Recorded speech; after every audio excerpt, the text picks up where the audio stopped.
In this video, I'm going to share 3 commanders I'm most excited to build around from Brothers War. Standard Brawl on Arena is one of my favorite ways to play the game, but of course, this should translate and get the juices flowing if you play Historic Brawl or straight up 4-player Commander. Let me know in the comments what you're looking forward to build from Brothers War. Let's get to it. First up is Mirel, Shield of Argive. For 3 and a white, you get a 3/4 legendary creature human soldier. During your turn, your opponents can't cast spells or activate abilities of artifacts, creatures, or enchantments. Whenever Mirel, Shield of Argive attacks, create X 1/1 colorless soldier artifact creature tokens, where X is the number of soldiers you control. You'll want to play it alongside other powerful soldiers like Brutal Cathar, Thalia, Guardian of New Benalia, Valiant Veteran, Sarah Redeemer, and Sanctuary Warden. 2 new soldiers from Brothers War should be good here. Siege Veteran, 2 and a white for a 2/2 human soldier. At the beginning of combat on your turn, put a +1/+1 counter on target creature you control. Whenever another non-token soldier you control dies, create a 1/1 colorless soldier artifact creature token. And the good boy, Rescue Retriever, 3 white for a 3/3 dog soldier with flash. When Rescue Retriever enters the battlefield, put a +1/+1 counter on each other soldier you control. Prevent all damage that would be dealt to other attacking soldiers you control. We also want to enable attacks with Mirel as often as we can, so some powerful combat tricks and Elspeth will be nice here. Welcoming Vampire is strong in this deck, as is the new enchantment from Brothers War with a similar effect to Kaja's Welcome. For 2 and a white, whenever 1 or more creatures with mana value 3 or less enter the battlefield under your control, draw a card.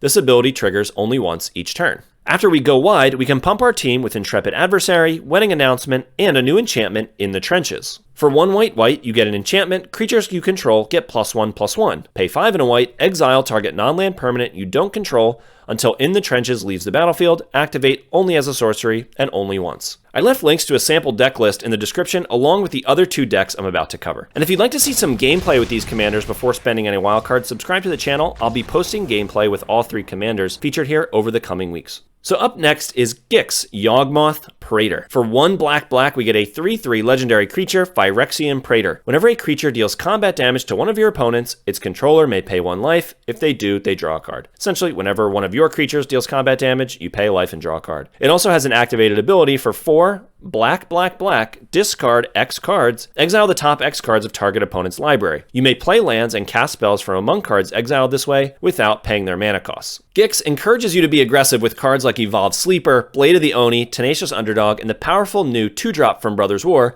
Misery's Shadow. For 1 and a black, we get a 2/2 Shade. If a creature an opponent controls would die, exile it instead. Pay 1, Misery's Shadow gets +1/+1 until end of turn. After landing a few threats, follow up with Gix on turn 3 and start drawing cards while beating down. If you've played with Tovolar, you know how effective this strategy can be. We'll then want to back up our threats with access to Black's fantastic suite of removal spells, including the new addition from Brothers War, Go for the Throat. For 1 and a black, we get an instant, destroy target non-artifact creature. Gix also plays really well, unsurprisingly, with Gixian Puppeteer from Brothers War. For 3 and a black, we get a 4/3. Whenever you draw your second card each turn, each opponent loses 2 life, and you gain 2 life. When Gixian Puppeteer dies, return another target creature card with mana value 3 or less from your graveyard to the battlefield. Drawing cards with Gix also makes the other black Praetor, Sheoldred, look fantastic in this deck. Okay, and finally, the last commander I'm excited to build around is Teferi, Temporal Pilgrim. For 3 blue, you get a legendary planeswalker, Teferi.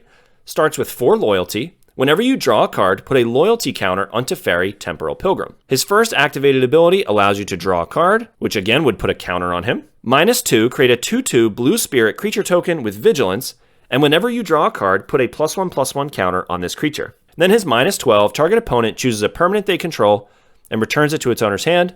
Then they shuffle each non-land permanent they control into its owner's library. This card is just insanely powerful, and if we can protect it, we will inevitably run away with the game.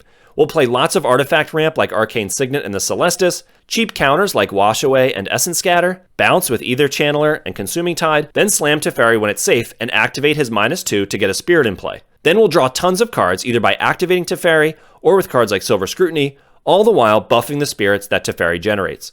We also get to play 2 exciting new enchantments from Brothers War, the Temporal Anchor. For 3 blue, we get a legendary artifact. At the beginning of your upkeep, scry 2. Whenever you choose to put 1 or more cards on the bottom of your library while scrying, exile that many cards from the bottom of your library. During your turn, you may play cards exiled with the Temporal Anchor. And we also get to play 1 with the Multiverse. 6 blue for an enchantment. You may look at the top card of your library at any time. You may play lands and cast spells from the top of your library. But once during each of your turns, you may cast a spell from your hand or the top of your library without paying its mana cost.